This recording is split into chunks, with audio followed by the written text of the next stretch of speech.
무엇이냐? 첫째 부활의 대상이 무엇이냐? 첫째 부활은 왜 있느냐 하는 문제에 대한 해결을 성경 어디를 찾아봐야 돼요?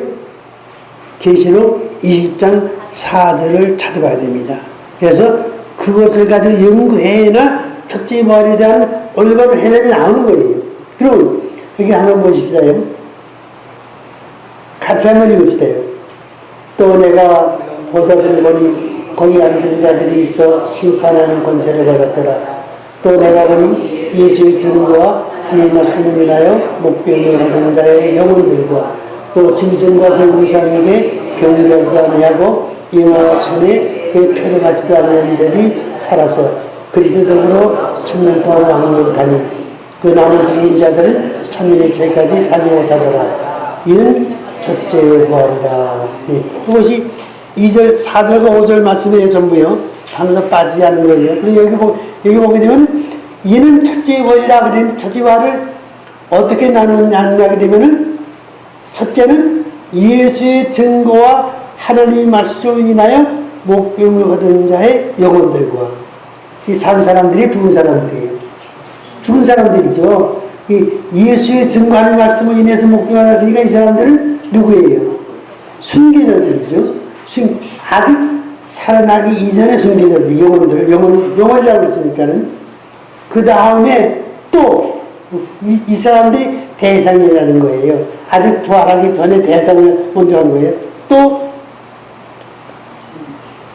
짐승과 그 우상에게 경배하지도 아니하고, 이마와 손에 그의 표를 바치지 아니한 자들이, 요들이 또 이제 대상이에요. 두 번째 대상이 짐승과 그 우상에 경배하지도 아니하고 이마와 손에 그 표를 가지도 아니한 자들이가 이 대상이에요. 이 아니한 들이라고 한 이 사람들 이도 먼저 본 대성과 같이 영혼들과 같이 죽은 상태에 있는 사람들이에요. 그 다음에 살아서 이게 살아서 하는 말이요. 짐승과 그 우상에 경배하지도 아니하고 이마와 손에 그 표를 받지 아니한 자들이 살아서 이 사람들이 가면 해당되는 겁니까? 그 다음에 예수의 증거와 하나님 말씀을 인하여 목병을 받은 자들의 영혼들과 또 짐승과 이렇게 되는데 위 사람들에게도 해당되는 겁니까? 둘 다 해당되는 거예요. 네. 그러니까 둘 다 순교자들이에요. 두 종류 다 순교들이에요. 이 영혼들도 살아야 되니까, 부활에는 살아야 되니까는, 살아라는 말은 이 둘이 첫째 부활이라고 그랬는데, 살아서라는 말은 에데센인데, 이 에데센이라는 말의 뜻은 살아나서라는 의미입니다. 그래서 요한복음 11장 25절에서 예수님께서 나를 믿는 자는 죽어도 살겠고 라고 하는 여기에 살겠고가 살아서 에디센으로 나옵니다. 또 로마서 14장 9절에서 그리스도께서 죽으셨다가 다시 살아셨으니 하는 이 말씀에 죽었다가 살아셨다고 하는 이 말씀에도 에디센인 살아서라는 말이 나옵니다. 여기 보게 되면은 순교자는 바로 두 종류의 순교자인데 하나님의 말씀과 예수 증거로 인해서 목병을 받은 자들의 영혼들이 하나에 버리고 또 하나는 짐승과 우상에 경배하지 아니하고 이마와 손에 그 표를 받지도 아니한 자들이 두 번째 순교자, 이제 순교자 중에 두 번째 순교자에 속합니다. 그들이 그 두 종류의 순교자가 살아서 에디센 살아서 그리스도로 천당 왕노릇한다. 그러니까 나머지 죽은 자들은 천년차게 살지 못하라. 이게 순교자, 첫째 부활자로 순교자가 나오지, 이는 첫째 부활이라. 그럼 이 순교자 외에 그리스도인들이 있어요, 없어요? 죽은 사람이 많죠. 더 많죠. 이 사람들이 어디 있어요? 낙원에 있죠. 그래서 그 나머지 죽은 자들은 남 죽은 자들을 한 이 대상은 누구로 말해요? 순교자 이외의 일반 성도들 의미하는 거예요? 믿지 않는 사람들 의미하는 거예요? 문장적으로 잘 놔두고 해석해야 돼요. 그 나머지 죽은 자들은 천년이 차기까지 살지 못하더라. 이 천년왕 끝날 때까지 이 사람들은 부활을 하지 않는 거예요. 부활을 못한다는 거예요. 부활할 필요가 없다는 거예요. 이 사람들이 못으로 부활을 해요. 이 사람들이 부활을 한다는 말 때문에 무천년이 생긴 거예요. 왜냐하면 부활한 죽은 사람이 다 부활하고 살아있는 사람들이 다 변화가 되면 천년왕국이 필요 있어요? 필요 없어요. 천년왕국은 육신이 사는 것이에요. 부활한 몸이 왜 천년왕국이 삽니까? 부활한 몸에 유업을 받을 땅은 천년왕국이 아니라 세르살렘이에요. 영원한 천국이에요. 그렇기 때문에 예수님 재림 때에 그리스도 죽은 자들이 전부 살아서 오고 우리는 전부 변화가 되니까는 그러면 그것이 100% 심판 아니에요. 그것이 이제 예수님 재림 때 세상이 다 끝나는 거다. 천년왕국이 필요 없다. 천년왕국이 아니라 천년 동안이라는 것은 바로 교회 시대를 의미하는 것이다. 거기서 그렇게 합리화시키는 거예요. 애매한 방법을 합리화하는 거예요. 잘못된 해석이 잘못된 결론이 나오는 거죠. 잘못된 해석을 통해서 잘못된 무천설이 나온 거예요. 이 무천설은 엉터리예요. 있어서는 안 될 그러한 암적인 존재가 무천전설이에요. 그것도 성경적으로 올 때 그것이 이해를 해야 될 텐데 헌당 인류 대학 교수들이 추앙받고 존경받는 교수들이 무천년주의자가 돼가지고 무천년설을 주장하고 말도 안 되면 그런 소리를 얘기하고 이 사건만 잘 알게 되면요 무천년들이 별 얘기를 다 해도 귀에 들어오지 않아요. 예. 그래서 여러분이 이 말씀을 잘 명심해서 기억에 남기시기 바랍니다. 여기서 그 남죽은 자들은 천년사일까지 하시더라. 그러면 첫째 부활은 뭐냐? 그렇게 되면은 환란전 순교자들이다. 계시록 6장 9절에서 이제 다섯째 인을 떼실 때에 하나님 말씀과 자기들과 증거를 인해서 목비에 맞았는데 영혼들, 그 영혼들이 바로 계시 2장 4절에 이제 목비에 맞은 영혼들이 바로 그들이다. 그러면 환란전 순교자는 누구시냐? 그들이 하나님께 간구했죠. 우리 핏값을 신을 줄 어느 때가 하시려니까 하니까 하나님 그들에게 무엇을 주셨어요? 힌두만 주시면서 말씀하시기를 아직 잠깐 쉬어라. 너의 동무종들도 너희처럼 죽임을 받아 그 수가 자기가 잘 알지. 죽임을 받는다. 그 죽임을 받는 그 수가 바로 남은 두 번째 순교자예요. 그 순교자의 수가 있는 거예요. 둘이 환란 전 순교자, 환란 후 순교, 환란 중 순교자와 합작을 해서 순교자의 수가 맞춰지는 거예요. 그래서 진과 그 우상을 경배하지 아니하고 이 두 증인이 경배했습니까? 아니거든요.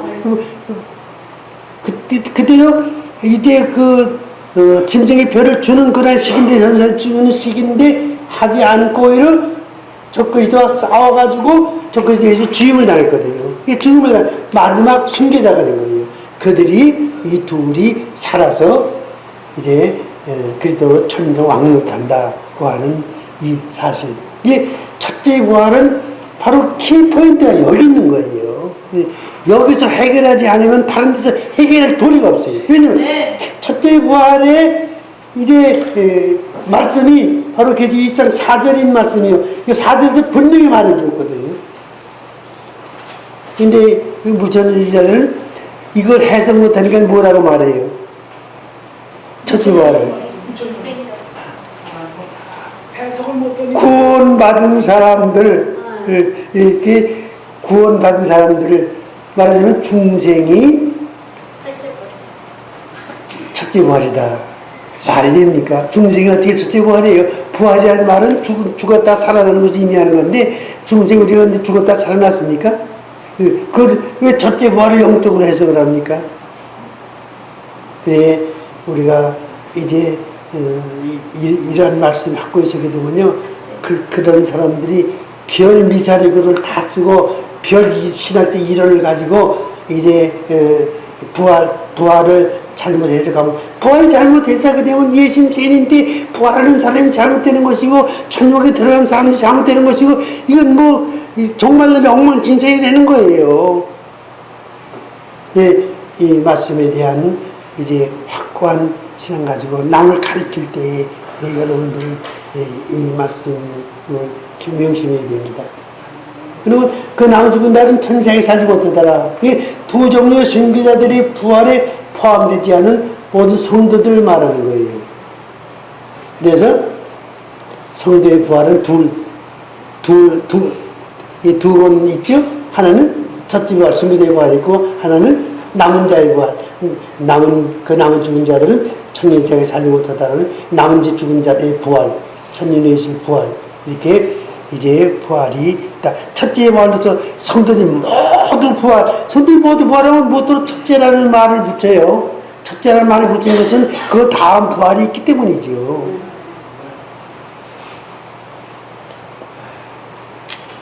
여기서 첫째 부활이 문장적에서 20장 4절과 6장 9절 11절 말씀과 연결을 한번 보겠습니다. 20장 4절에서 아까 읽어드린 내가 보자는 원이 그 안에 있어 첫째 부활이 누구냐에 대한 두 종류가 나오죠. 또 여기 보게 되면은 2장 4절 그리고 6장 9절에서 이 연결되는 거예요.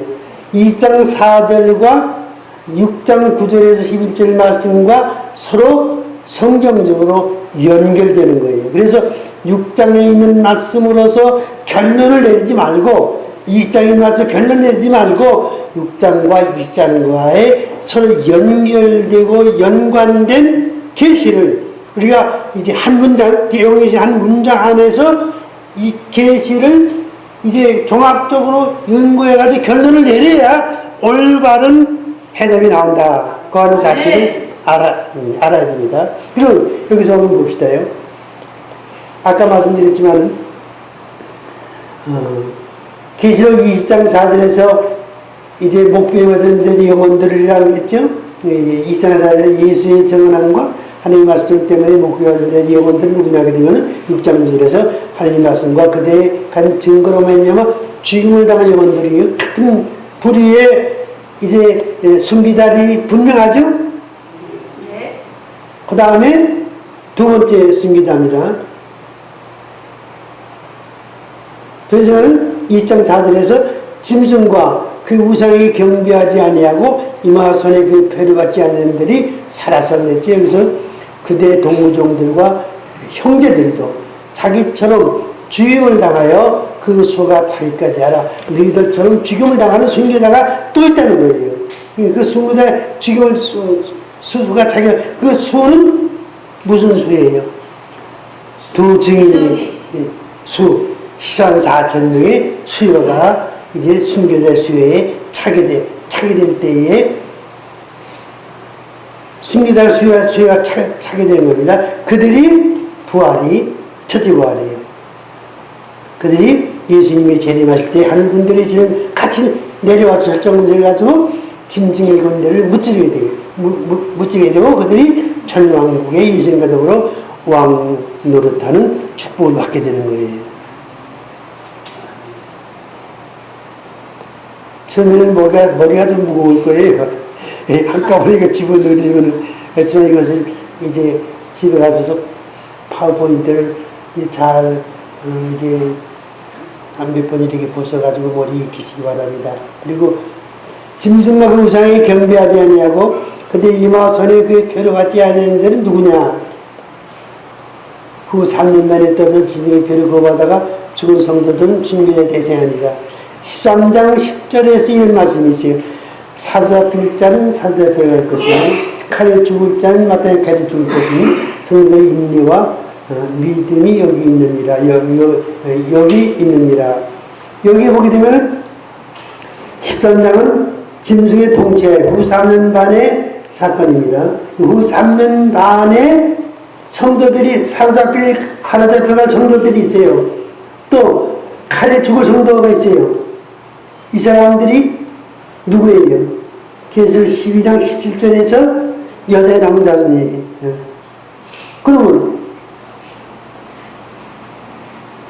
칼에 마땅히 죽을 것이니 성도 인내와 믿음이 여기 있느니라. 그래 여기 오게 되면은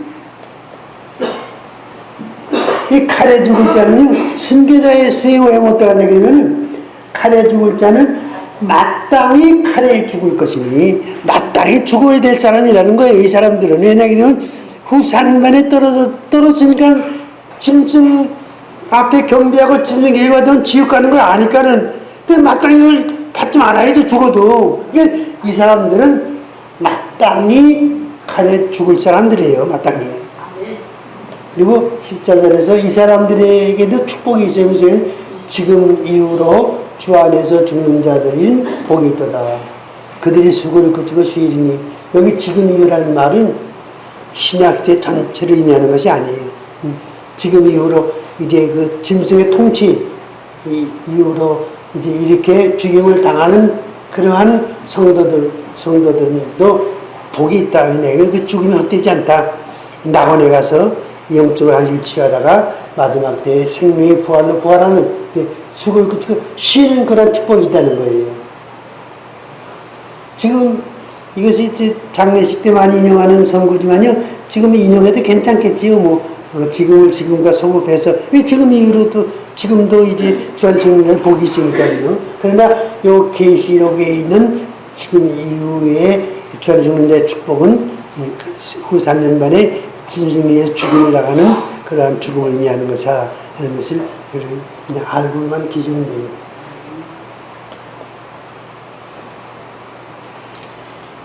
이 7년 남은 순교자는 1004년 그때 가서 짐승의 죽임을 당하는 두 죄인밖에 없다. 여러분,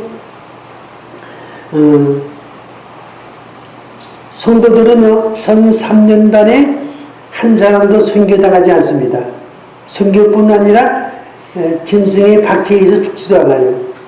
그것이 왜 그러냐 하게 되면 첫째 화 때에 전산년 마지막에 다시 첫째 화 때에 해를 받게 되지요.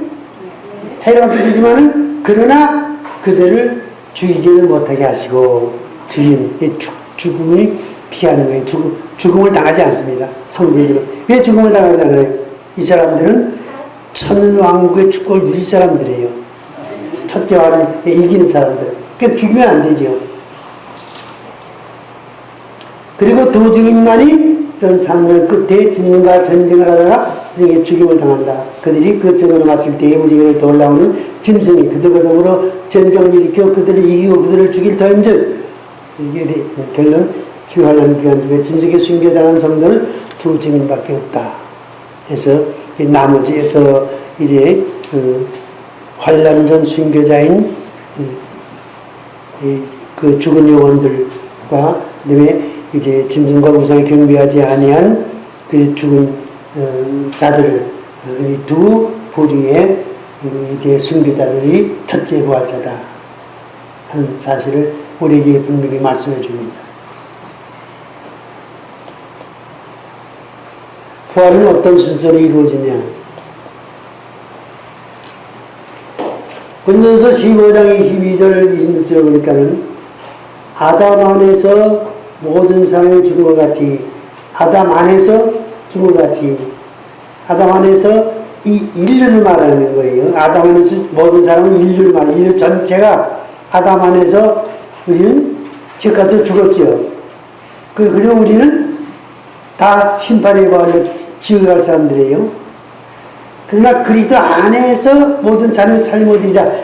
여기서 모든 사람의 삶을 얻는 이 축복은 아담 안에 있는 사람이에요? 그리스도 안에 있는 사람이에요?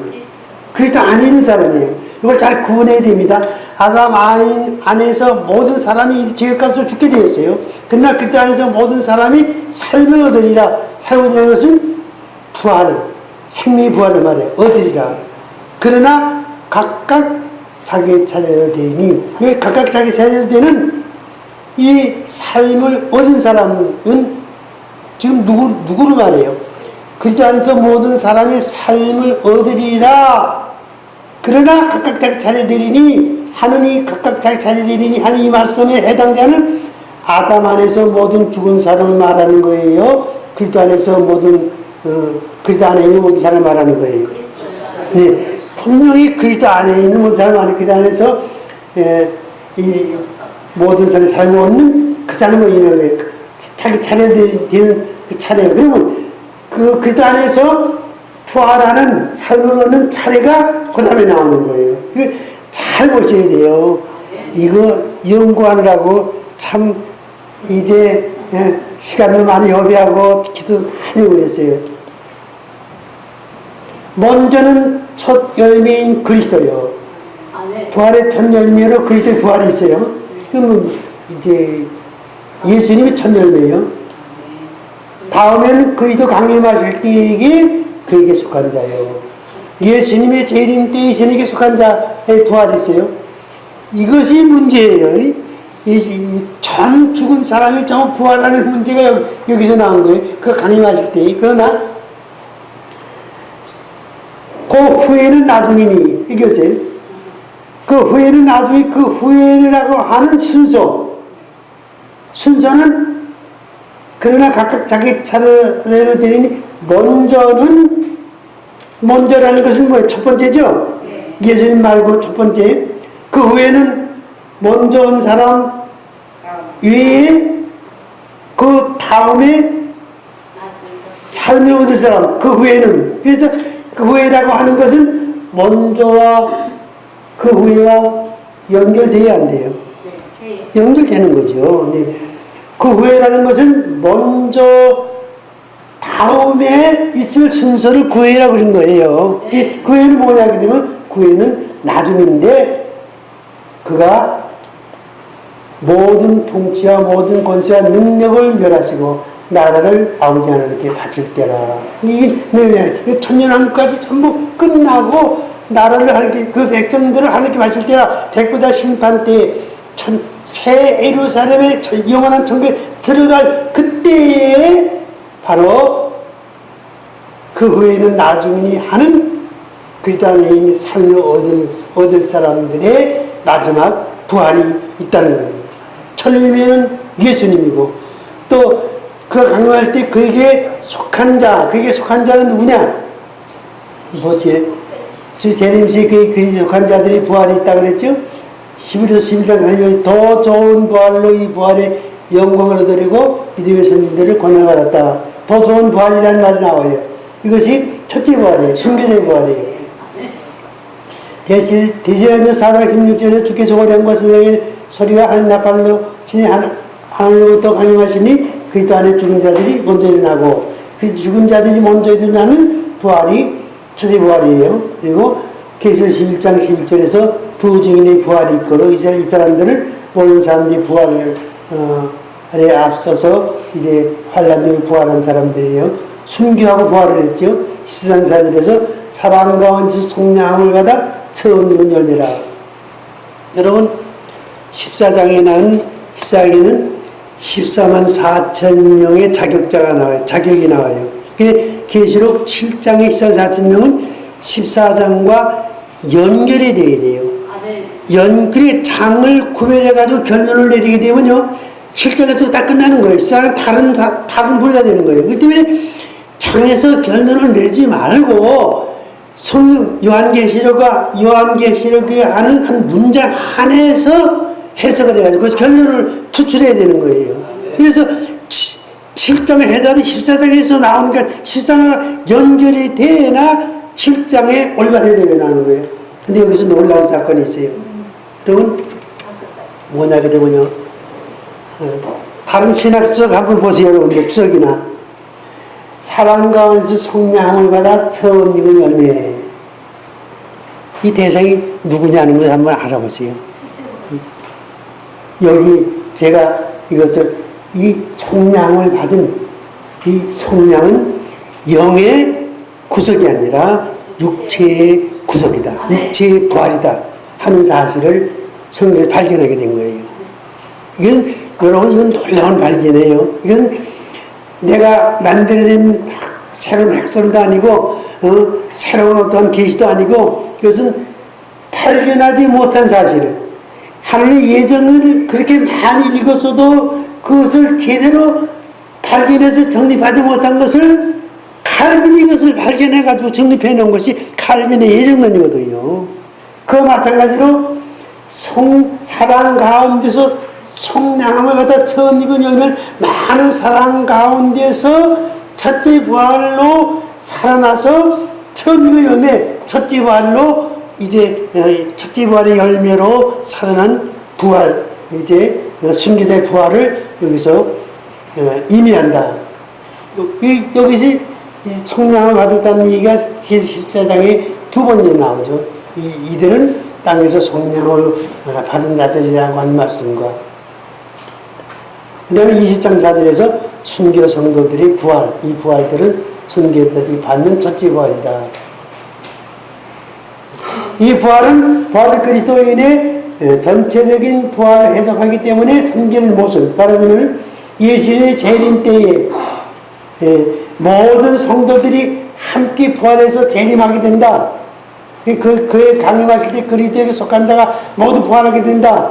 그 외에는 나중이니 하는 그 외에 나중에 하는 것은 불신자들의 이제 지옥 심판이다. 그 외에는 그렇게들 해석하죠. 지금 전부 그렇게 해석해요. 주석책거지예요. 그 외에 나중이라는 그 외라고 하는 이 시기는 이 대상은 믿는 사람을 가리키는 게 아니라 지옥에 갈 믿지 않는 사람들을 가리킨다는 그렇게 이제 주석이 나와요. 그러면 여기서 낙원에 가 있는 그 숫자 많은 우리 그리스도인의 부모 형제들이 전부 지옥 갈 사람으로 만들어 놓은 거예요. 네. 그 사람들이 그 후에 천년왕국 후에 부활할 사람들인데 그 사람들은 전부 지옥 갈 사람으로서 심판이 바로 나올 사람들이다. 그렇게 해석한 거예요. 그래서 이 입장에서 그 백보다 심판대의 부활은 믿는 사람들이 부활이라 부활을 믿지 않는 사람들이 심판의 부활이다. 이렇게 결론을 내준 거예요. 그 모순이 바로 예수님 재림 때 전부 부활한다는 그런 해석에 근거한 거예요. 그래서 성도들의 부활은 주 재림 시에 있으며 주님은 이들을 데리고 지상에 오신다는 주장, 지상에 오신다는 주장입니다. 성도의 부활은 주 재림 시에 있기 때문에 주님은 이들을 데리고 지상에 오신다는 주장하고 있죠. 그 다음에 지상에 살아있는 성도들은 이때에 모두 변화받는다고 하는 주장. 여기서 생긴 거예요. 근데 이 부활과 변화를 첫째 부활이라고 말하는 모순이 생기게 된다. 여기서 나온 거예요. 그러므로 성도들의 부활과 순교자들의 부활을 구분하지 않고 동일시하게 된다. 성도들의 부활, 순교자들의 부활을 첫째 부활과 마지막 부활로 구분하지 않고 그래서 이제 동시에 동일시한다는 거예요. 그 다음에 그러므로 천년왕국에는 부활한 성도와 변화하는 성도들이 들어가게 된다고 주장한다. 그래서 여기서 이상한 말이 나오죠. 아까도 잠깐 얘기했지만 이광보 목사님 그 천년왕국 책 보니까요. 그 어떻게 부활한 사람이 변화한 사람이 이 결혼해가지고 자식을 번식하느냐 바다 모래같이 하늘별같이 번식된다 그랬는데 그러니까는 지상에서 육신으로 할 수 없지만은 하나님은 하실 수 있다. 그 말이 됩니까? 안 되죠. 그런 해석이 억지 주장이 나오는 거예요. 그리고 잘못된 해석에는 억지 주장이 안 따를 수가 없는 거예요. 그리고 큰일 나죠. 성경을 오역하는 거니까. 그 다음에 그러므로 백보다 심판 시에 성도들은 부활했기 때문에 불신자들만이 부활한다고 주장하게 된다. 이것이 오늘까지의 부활론. 네. 사실입니다. 이 같은 부활과는 성경적이 아니며 많은 모순을 드러내고 있다. 이런 부활관의 모순으로 말미암아 일부 신학자들이 성경을 무천년설로 만들었다. 이것이요. 이 첫째 부활에 대한 것이 나는 내 성원하게 되면은 디템보 신학대학원 조직신학 교수로 있는 이제 정성욱 박사가 여기에 이 눈을 떠가지고 말이죠. 이것을 그런 신학자의 필적으로서 책으로 내고 신학교재를 쓴다. 그렇다면 이것이 하나의 새로운 학술로 등장하게 되면은 이것이 신학교에서 신학생들이 배우게 되게 돼서 참 아직까지 그 부활관에 대해서 반기를 겠지만은 아마 정성우 박사님도 그런 용기가 아직 안 나는 모양이에요. 네, 동조는 하는데 제 책에도 저 계획전선언설에 서문을 써주지 않았어요? 이 동조 안 하게 되면 그런 사람들이 서문 안 써주거든요. 그런데 동조 하면서도 그래도 그 파장이 자기가 내가 하게 되면 파장이 그렇게 크지 않아요. 네, 내가 이단적인 주장을 하게 되면은 파장으로 이제 뭐 총회나 노회에서 치료 문제가 나오고 별로 야단치겠지만은 그런 사람들은 그런 것을 좀 더 신중히 생각하고 자기가 생각하는 것이 아니라 또 무명 목사가 생각하는 것이기 때문에 그 자기가 그 훌륭한 세계적인 신학자가 거기 동조해가지고 주장한다면 그것도 자기 체면이 깎이는 일이고 그래서 제가 이해를 하지만은 그 사람은 이 대화하는 가운데서 첫째 부활, 순교자의 부활을 이제 받아들이고 있다고 하는 그런 이 선입견을 받았어요. 그 외에는 나중이니 다음에는 하는 그 나중이라고 하는 부활의 대상은 문맥상 그리스도 강림하실 때에 첫째 부활 다음에 있을 성도들이 마지막 부활을 가리킨다. 다음에는 그 후에는 나중이니 하는 그런 뜻이 있다고 하는 사실. 마지막 부활로서 모든 성도들이 부활이 있습니다. 이때 불신자들이 부활도 함께 있게 됩니다. 그래서 그가 모든 통치와 모든 권세와 능력을 멸하시고 나라를 아버지 하나님께 바칠 때라. 이때에 무슨 부활이 있어요? 생명의 부활과 심판의 부활이 있죠. 요한복음 5장 29절 예수님께서 믿는 자는 생명의 부활로, 불신자는 심판의 부활로 믿지 않는 심판의 부활로 나오리라. 그 부활, 마지막 부활은 두 부활이 있는 거예요. 첫째 부활은 순교자들의 부활만 있고 마지막 부활에는 믿는 자들의 생명의 부활, 불신자들의 심판의 부활이 이제 두 부활이 함께 있는 거예요. 그래서 고린도서 15장 55절에 죽은 자들이 섞여내고 다시 사는 부활이 이때 있어지게 됩니다. 그리고 2.5절에서 그 남은 죽은 자들이 부활이 있게 됩니다. 희고와 변화와 부활의 시기 좀 쉬면 좋겠죠? 네. 한 15분 동안 쉬겠습니다. 간식 드시면서 좋은 교제 대화가 있기를 바랍니다. 그런 사람들은 그런 것을 좀 더 신중히 생각하고 자기가 생각하는 것이 아니라 또 무명 목사가 생각하는 것이기 때문에 그 자기가 그 훌륭한 세계적인 신학자가 거기 동조해가지고 주장한다면 그것도 자기 체면이 깎이는 일이고 그래서 제가 이해를 하지만은 그 사람은 이 대화하는 가운데서 첫째 부활, 순교자의 부활을 이제 받아들이고 있다고 하는 그런 이 선입견을 받았어요. 그 외에는 나중이니 다음에는 하는 그 나중이라고 하는 부활의 대상은 문맥상 그리스도 강림하실 때에 첫째 부활 다음에 있을 성도들이 마지막 부활을 가리킨다. 다음에는 그 후에는 나중이니 하는 그런 뜻이 있다고 하는 사실. 마지막 부활로서 모든 성도들이 부활이 있습니다. 이때 불신자들이 부활도 함께 있게 됩니다. 그래서 그가 모든 통치와 모든 권세와 능력을 멸하시고 나라를 아버지 하나님께 바칠 때라. 이때에 무슨 부활이 있어요? 생명의 부활과 심판의 부활이 있죠. 요한복음 5장 29절 예수님께서 믿는 자는 생명의 부활로, 불신자는 심판의 부활로 믿지 않는 심판의 부활로 나오리라. 그 부활, 마지막 부활은 두 부활이 있는 거예요. 첫째 부활은 순교자들의 부활만 있고 마지막 부활에는 믿는 자들의 생명의 부활, 불신자들의 심판의 부활이 이제 두 부활이 함께 있는 거예요. 그래서 고린도서 15장 55절에 죽은 자들이 섞여내고 다시 사는 부활이 이때 있어지게 됩니다. 그리고 2.5절에서 그 남은 죽은 자들이 부활이 있게 됩니다. 희고와 변화와 부활의 시기 좀 쉬면 좋겠죠? 네. 한 15분 동안 쉬겠습니다. 간식 드시면서 좋은 교제 대화가 있기를 바랍니다.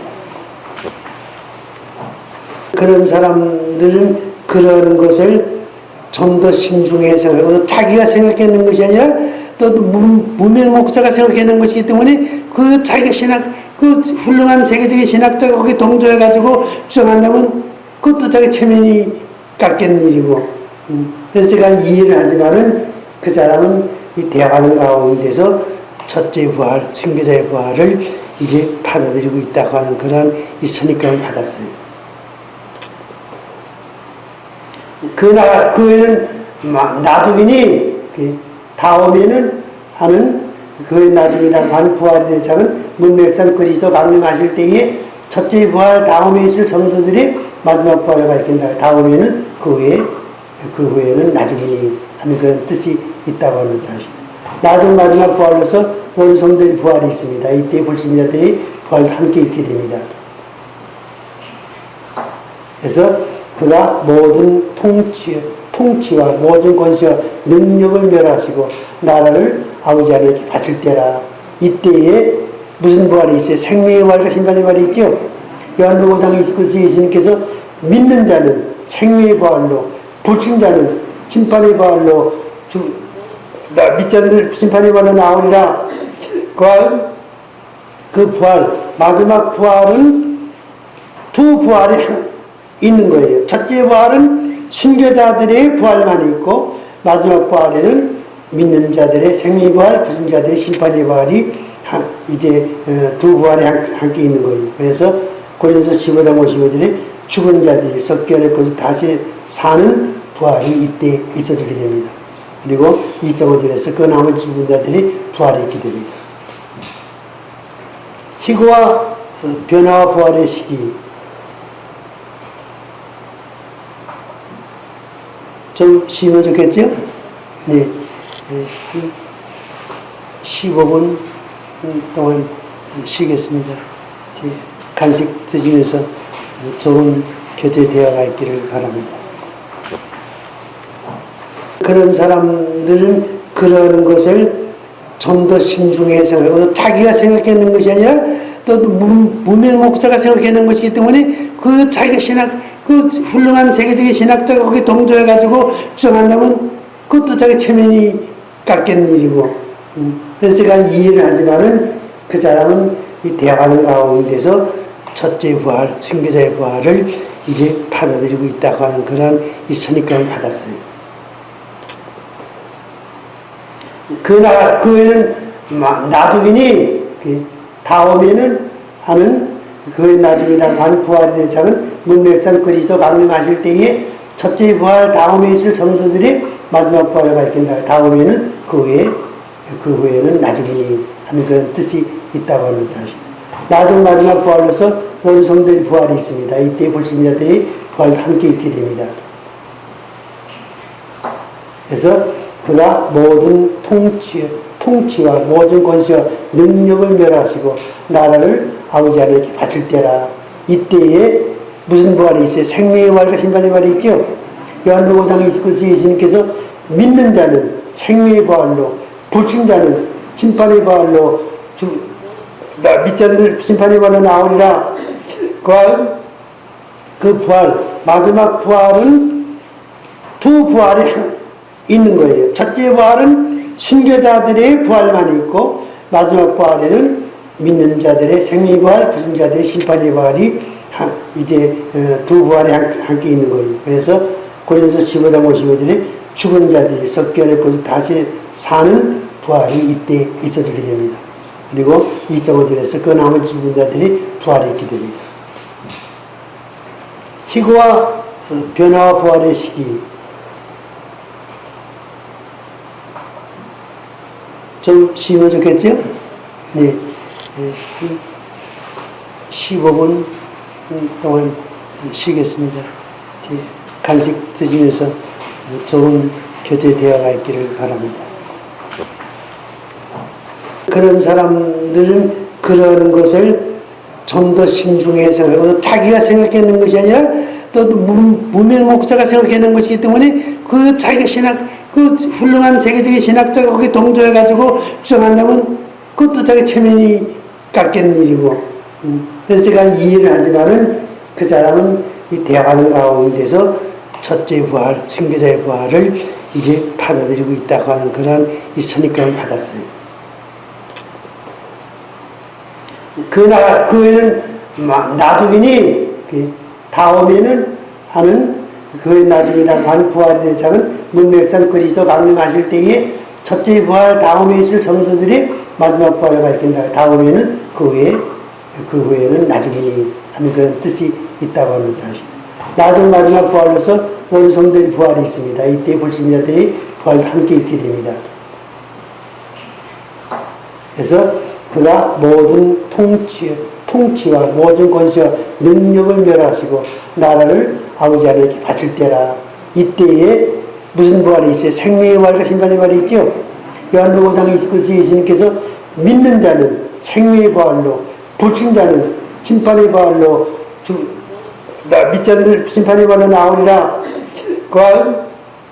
그 부활, 마지막 부활은 두 부활이 있는 거예요. 첫째 부활은 순교자들의 부활만 있고 마지막 부활에는 믿는 자들의 생명의 부활, 불신자들의 심판의 부활이 이제 두 부활이 함께 있는 거예요. 그래서 고린도서 15장 55절에 죽은 자들이 섞여내고 다시 사는 부활이 이때 있어지게 됩니다. 그리고 2.5절에서 그 남은 죽은 자들이 부활이 있게 됩니다. 희고와 변화와 부활의 시기 좀 쉬면 좋겠죠? 네. 한 15분 동안 쉬겠습니다. 간식 드시면서 좋은 교제 대화가 있기를 바랍니다.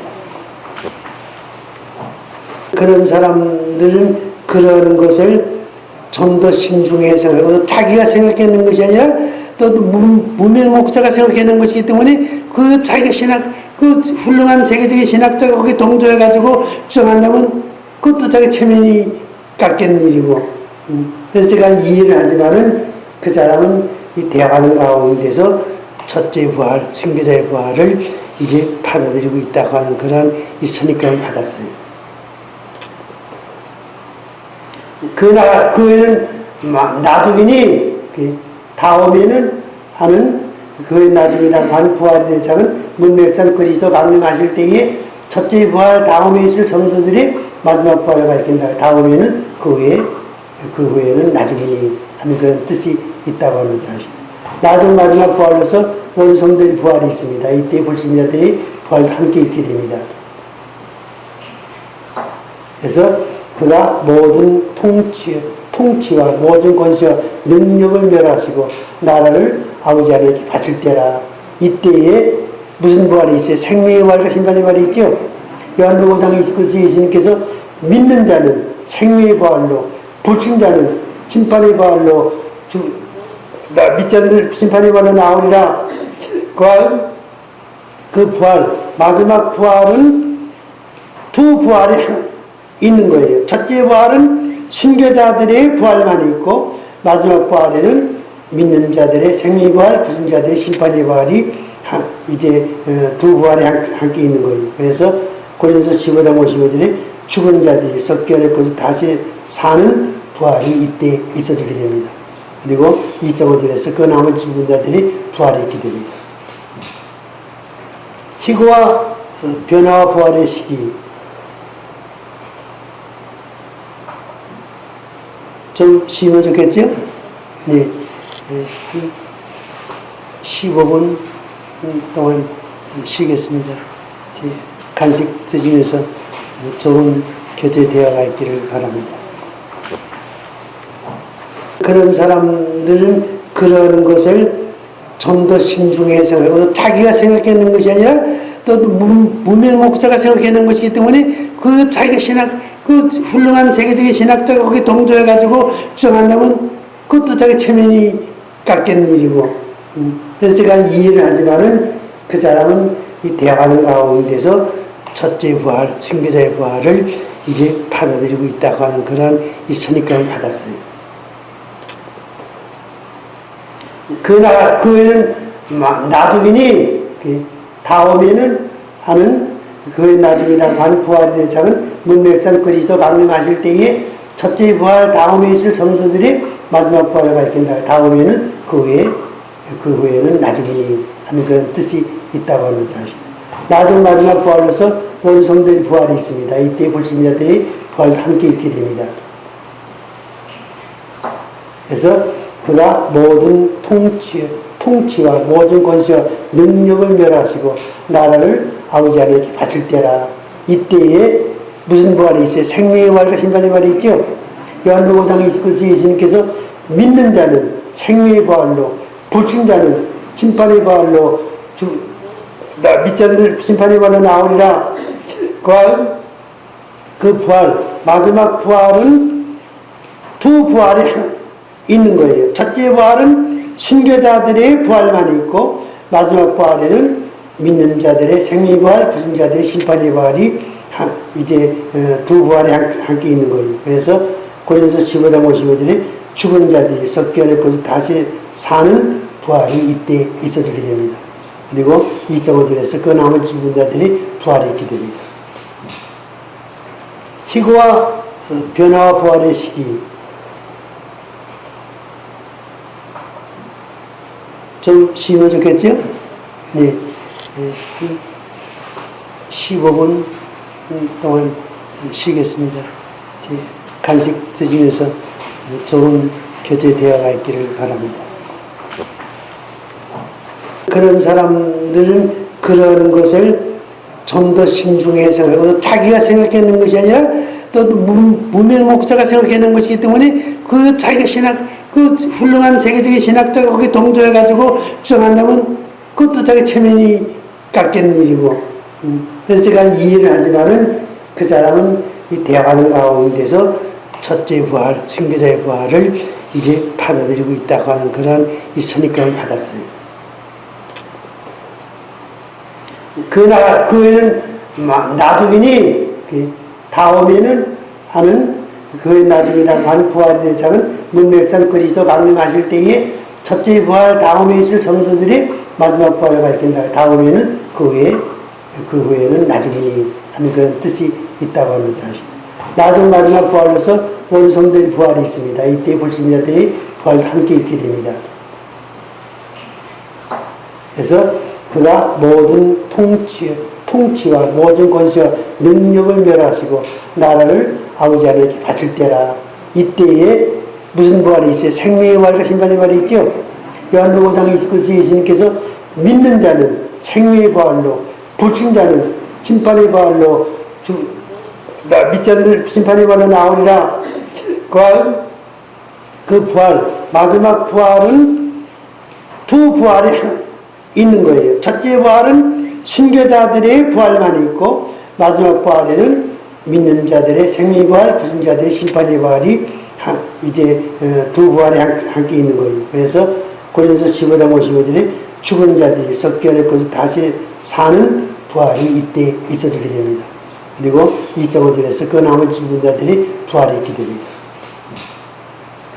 희고와 변화와 부활의 시기 좀 쉬면 좋겠죠? 네.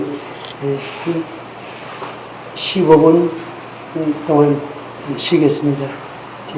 간식 드시면서 좋은 교제 대화가 있기를 바랍니다. 그런 사람들은 그런 것을 좀 더 신중히 생각하고 자기가 생각하는 것이 아니라 또 무명 목사가 생각하는 것이기 때문에 그 자기가 그 훌륭한 세계적인 신학자가 거기 동조해가지고 주장한다면 그것도 자기 체면이 깎이는 일이고 그래서 제가 이해를 하지만은 그 사람은 이 대화하는 가운데서 첫째 부활, 순교자의 부활을 이제 받아들이고 있다고 하는 그런 이 선입견을 받았어요. 그 외에는 나중이니 다음에는 하는 그 나중이라고 하는 부활의 대상은 문맥상 그리스도 강림하실 때에 첫째 부활 다음에 있을 성도들이 마지막 부활을 가리킨다. 다음에는 그 후에는 나중에 하는 그런 뜻이 있다고 하는 사실. 나중 마지막 부활로서 모든 성들이 부활이 있습니다. 이때 불신자들이 부활 함께 있게 됩니다. 그래서 그가 모든 통치와 모든 권세와 능력을 멸하시고 나라를 아버지 하나님께 바칠 때라. 이때에 무슨 부활이 있어요? 생명의 부활과 심판의 부활이 있죠. 요한복음 5장 29절 예수님께서 믿는 자는 생명의 부활로, 불신자는 심판의 부활로, 믿지 않는 심판의 부활로 나오리라. 그 부활, 마지막 부활은 두 부활이 있는 거예요. 첫째 부활은 순교자들의 부활만 있고, 마지막 부활에는 믿는 자들의 생명의 부활, 불신자들의 심판의 부활이 이제 두 부활이 함께 있는 거예요. 그래서 고린도서 15장 55절에 죽은 자들이 석변의 것을 다시 사는 부활이 이때 있어지게 됩니다. 그리고 2.5절에서 그 나머지 죽은 자들이 부활이 있게 됩니다. 희고와 변화와 부활의 시기. 또 이제 각종 보색 좀 쉬면 좋겠죠? 네.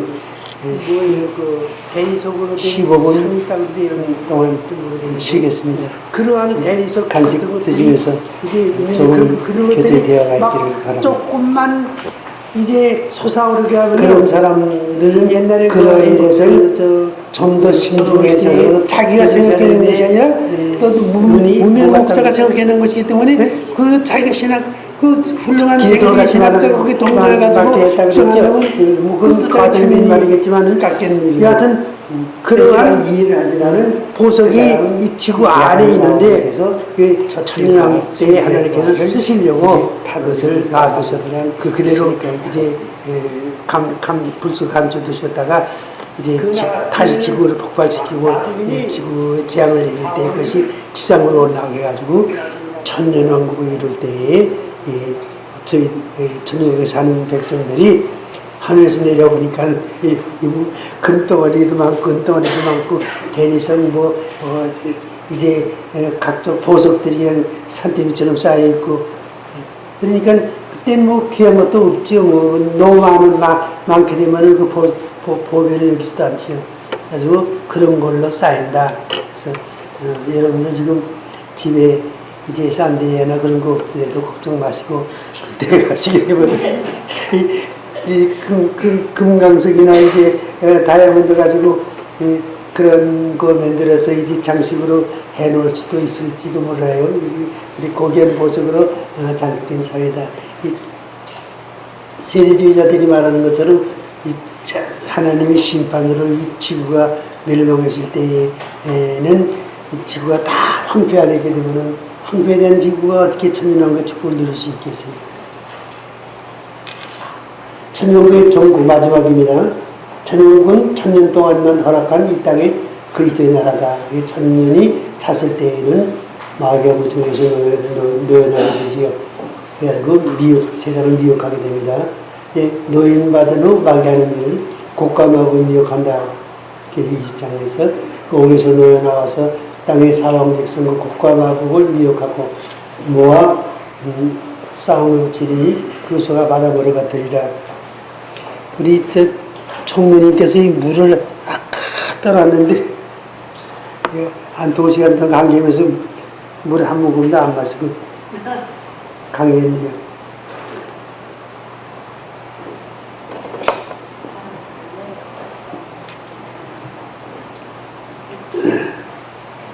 곡감하고 계시록 20장인 곡감하고는 천년왕국 20일 중 마귀에게 미혹받을 자들을 부르는 명칭. 이제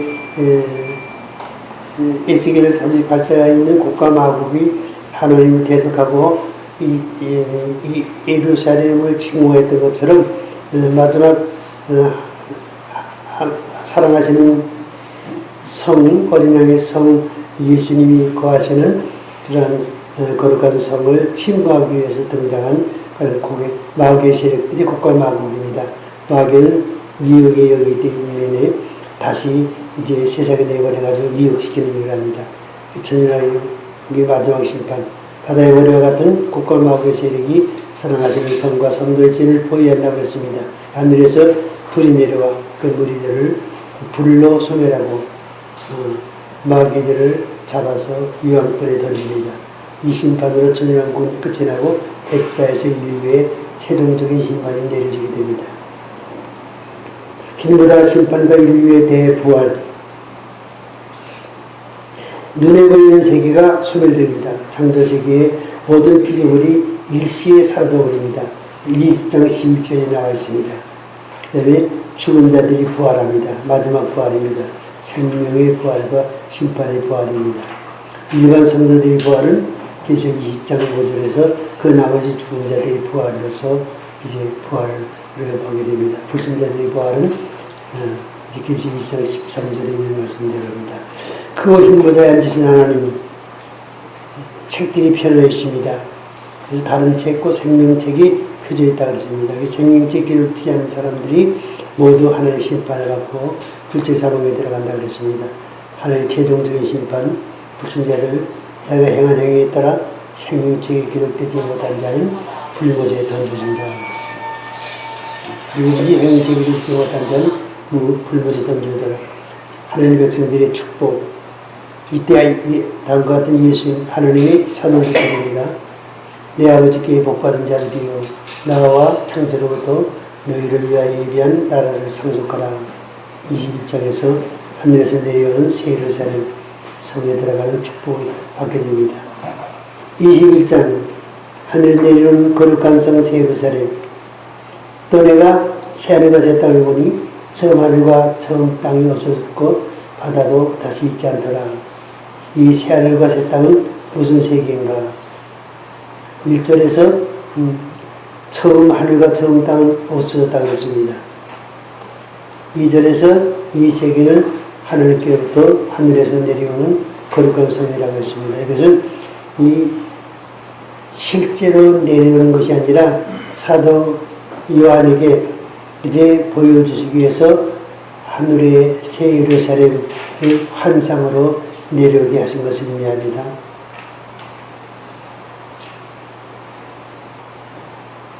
새 예루살렘의 단장한 모습, 예비한 것이 신부가 남편을 위해서 단장한 것더라. 그래서 주님이 예비하신 성, 요한복음 14장 2절에서 내가 너희를 위해서 저설을 예비하노니 이때 예비가 완성됩니다. 기존의 천국은 영의 안식처인 낙원이었다. 새 예루살렘 성은 신령한 몸의 거처로 새롭게 창조된 더 영화롭고 아름답게 단장시킨 천국이다. 그래서 지금 천국가에 있는 성도들은요, 그 천국에서 영원히 사는 것이 아니에요. 그건 영적인 안식 세계로 낙원이고, 이제 백보다 심판 끝나고 부활의 몸을 입으면 부활의 몸으로서 들어가 살 천국 새 예루살렘이 진짜 영원한 도성, 영원한 우리 영생을 누리는 하나의 나라 천국인 것입니다. 새 예루살렘 성의 영광, 새 예루살렘 성의 새 가족 관계를 보게 되면 하나님의 장막이 사람들과 함께 있다고 했습니다. 성 전체가 거대한 하나님의 장막입니다. 그 다음에 새 예루살렘 성의 가격으로 보면 아버지는 하나님이 되시고 아태형님은 예수님이 되시고 아들들은 생일째 기록된 그리스도 안에서 예정된 모든 성도들을 의미합니다. 천국에는 딸이라는 표현이 없습니다. 남녀 구별 없이 모두 하나님의 아들들입니다. 지금 남녀 구별이라는 것은 이제 사람들이 이 세상에 사는 동안에 가정을 갖고 또 하나님이 택하신 백성, 생일 기록된 백성들을 생산하기 위해서, 낳기 위해서 주신 이제 가정을 하나님의 백성들을 위한 이제 남녀 구분으로 이제 그 하나님의 백성을 양산하는 그러한 일로 필요했지. 이제 영생을 누리고 우리가 영원히 하나님을 찬양하는 천국에는 남녀의 구별이 없이 다 하나님의 아들들의 자격 가지고 하나님의 아들의 신분으로 영광을 누리게 된다는 사실을 우리에게 보여줍니다. 새 예루살렘 성의 생활, 하나님 아버지는 세세토록 아들들께 영광을 받으시고 아들들은 아버지 하나님께 세세토록 찬송과 경배로 영광을 드려야 된다. 우리를 예정하신 세 가지 뜻. 하늘에 속한 모든 신령한 복을 우리에게 복 주시려고. 에베소 1장 3절 이하에 나온 말씀인데, 하나님께서는 우리에게 이 세상은 나그네요. 진짜 하나님의 아들로서의 신분을 가지고 살아가는 천국을 예비해 두신 것입니다. 우리에게 정말 주실 그러한 축복은 하늘의 신령한 복으로 복 주시려고 우리를 택하셨다, 예정하셨다고 하는 사실을 알게 됩니다. 그 다음에 하나님이 은혜의 영광을 찬미하게 하시려고, 하나님이 우리에게 주신 그 사랑과 은혜가 얼마나 큰가, 그 은혜의 영광, 그 은혜의 영광을 우리가 찬미하는 겁니다. 그래서 우리가 찬송 부를 때에는 그냥 부르지 말고 하나님이 우리에게 주신 사랑과 은혜를 통해서 하나님의 영광을 누리는 그런 찬미다, 우리 생각하면서 우리가 불러야 됩니다. 천국에서는 이러한 영광을 세세토록 부르게 됩니다. 그러한 영광을 받으시기 위해서, 그런 찬미를 들으시기 위해서 하나님께서 우리를 예정하셨다. 그 다음에 하나님의 영광의 찬송이 되게 하시려고, 우리로 하나님의 영광의 찬송이 되게 하시려고, 우리로 하나님의 영광의 찬송, 하나님이 영광을 드리는 찬송이 되게 하시려고, 우리가 죄로 죽어서 바뀌는 우리를, 그 아들을 통해서 우리를 사망에서 건져주시고 지옥에서 천국으로 인도하시고 영생을 주시는 그 하나님의 영광의 찬송, 우리도 하여금 그러한 영광의 찬송이 되게 하시려고 우리를 예정하셨다고 하는 이 세 가지 사실을 우리가 이제 마음에 깊이 새기면서 기도하실 수 있기를 바랍니다. 새 예루살렘 성에서의 생활, 처음 것들이 다 지나간 새로운 생애를 살아간다고 그랬습니다. 처음 것들이 다 지나갔다. 피조세계에 속하게 있던 것, 편리한 것까지 포함해서 사망이 없다, 애통하는 것이 없다, 곡하는 것이 없다, 아픈 것이 없다. 당연하지요. 유언하지 못할 자, 백보다 심판대 앞에서 정죄받을 자들. 그러나 투의하는 자들과 믿지 않은 자들과 흉악한 자들과 살인자들과 해운자들과 소객들과 우상매들과 모든 거짓말하는 자들은 불과 유황으로 타는 못에 들어가니 이것이 둘째 상황입니다. 여기서요, 이 문자들을 보면 이제 큰일 납니다. 여기 오게 되면은 거짓말하는 자들을 옹땅이나 불과 유황으로 타는 못에 들어간다 그래서 이 예수 믿는 사람들 거짓말 뭐 전혀 안 하고 살 수 있어요? 거짓말 하는 사람, 안 하고 사는 사람들은 거짓말쟁이죠. 그런데 그 사람들이 전부 여기 해당돼가지고 지옥 간다면 말이 안 되죠. 그런 의미가 아니라 한마디로 이들은 복음을 따르지 아니한 자들이 죄악인데, 그들이 받을 죄의 심판, 믿지 않는 모든 자가 심판대 앞에서 받을 율법의 정죄입니다. 믿지 않는 사람들은 하나님의 심판대 앞에서 무슨 심판을 받아요? 율법의 심판을 받아요. 우리는 무슨 심판을? 그리스도의 심판, 예수의 피로 제사함 받은 하나님의 은혜로 구원을 받았으니까. 그러나 믿지 않는 사람들은 엄중한 율법의 심판을 받아요. 율법의 심판에서 벗어날 사람이 한 사람도 있을까요? 없다 그랬어요. 한 사람도 뭐 예수님의 비유로도 예수님 한 분밖에 안 계시겠죠. 율법으로 말미암아서는 구원받을 사람이 하나 없기 때문에 하나님께서는 독생자 예수를 보내서 우리의 죄를 율법에 마감하기 위해서 우리의 죄를 십자가에 죽으심으로써 그걸 율법에서 해방시켜 주신 거예요. 구원받게 하신 거예요.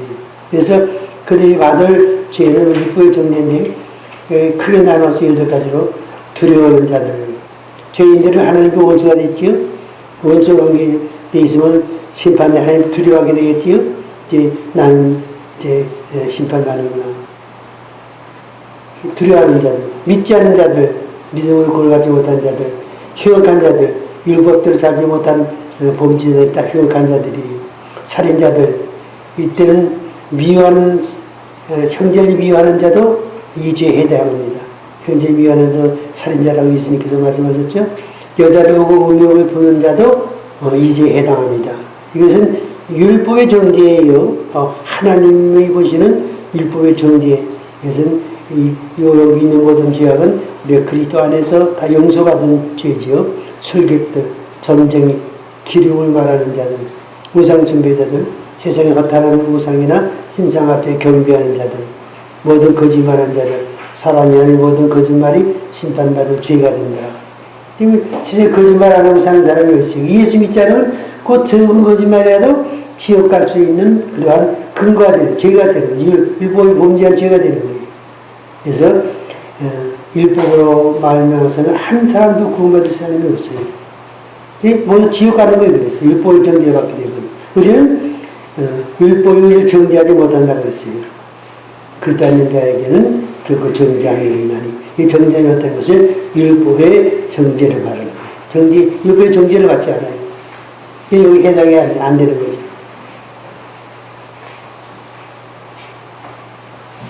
요한복음 예루살렘 성의 영광. 성의 빛, 하나님의 영광의 빛을 지극히 귀한 보석 같고 매혹과 손나지 말다. 어린 양이 그 성의 등이 되심으로 해나 달의 비침이 쓸데없다. 예루살렘 성의 기모가 이렇게 나와 있고, 그 다음에 이 성에 들어갈 자격자는 두 종류의 사람들인데, 땅의 왕들이 자기 영광을 가지고 그리로 들어간다. 땅의 왕들은 누구예요? 순기자들이죠. 순기자들은요,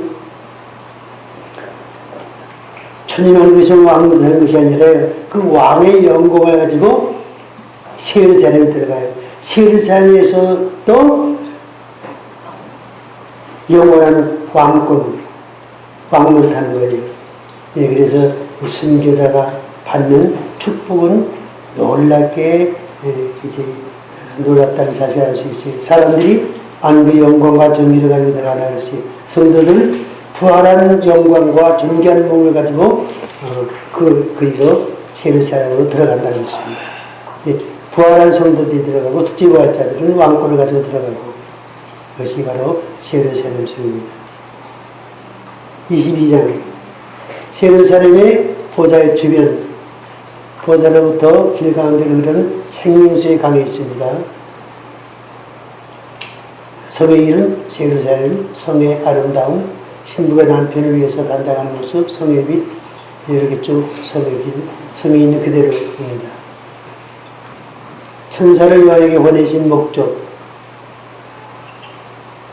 그 종들에게 결코 속히 될 일을 보이시려고 이 책의 예언의 말씀을 지키는 자가 복이 있으리라. 이 말은 신실하고 참된 말씀이라고 했습니다. 그 다음에 요한이 환상으로 본 계시지만은 그 내용은 하나님 말씀과 예수 그리스도의 증거가 되는 것입니다. 이 본데이션은 하나님 말씀으로 전달된 실제 상황입니다. 지키는 자들이 복이 있다고 했습니다. 무엇을 지키느냐? 7개의 명하신 책망의 말씀과 권고의 말씀을 지켜서 이기는 자가 되어야 한다. 등과 기름을 준비하여 신랑 맞이할 준비하는 일을 게을리 말아야 된다. 첫째와 때 끝까지 신앙의 정절이 익혀 알곡으로 신어진 무리가 되어야 한다. 대환란에 떨어진 자는 인내로 이겨 짐승의 벼를 받지 말아야 된다.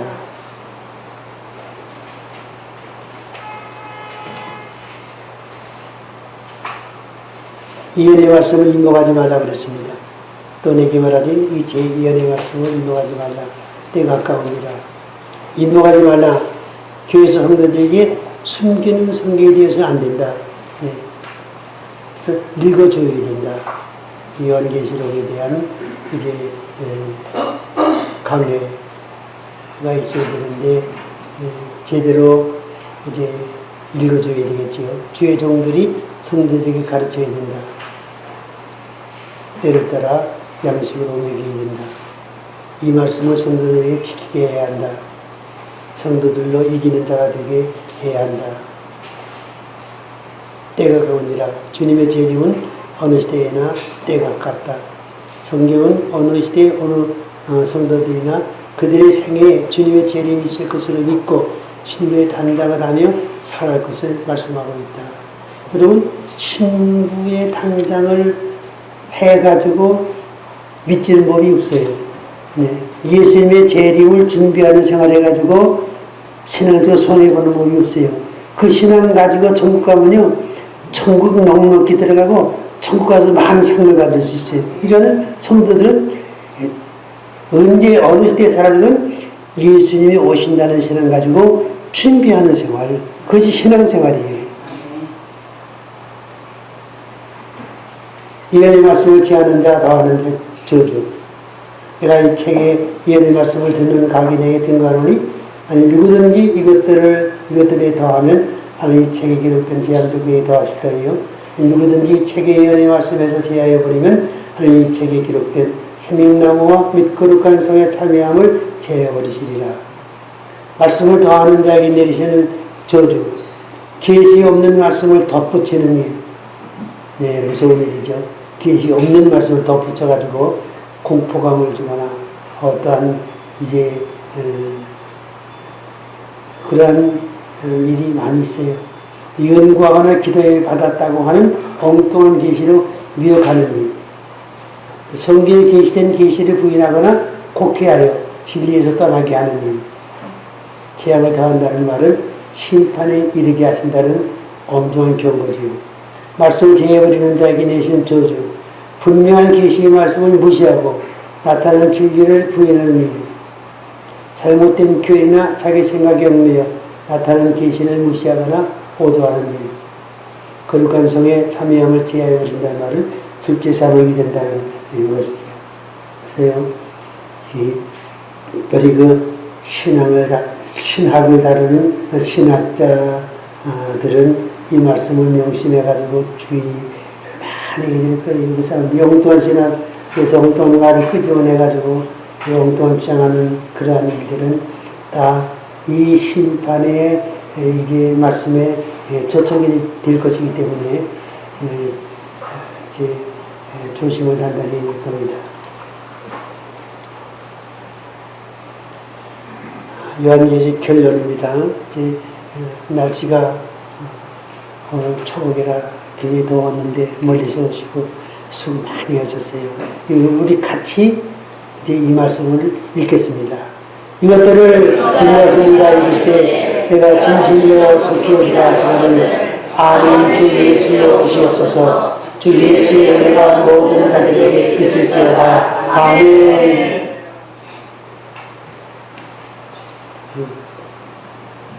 오늘로서 15분과의 과정을 모두 마쳤습니다. 8월은 여름방학입니다. 8월 또 셋째 화요일에 오지 마시기 바랍니다.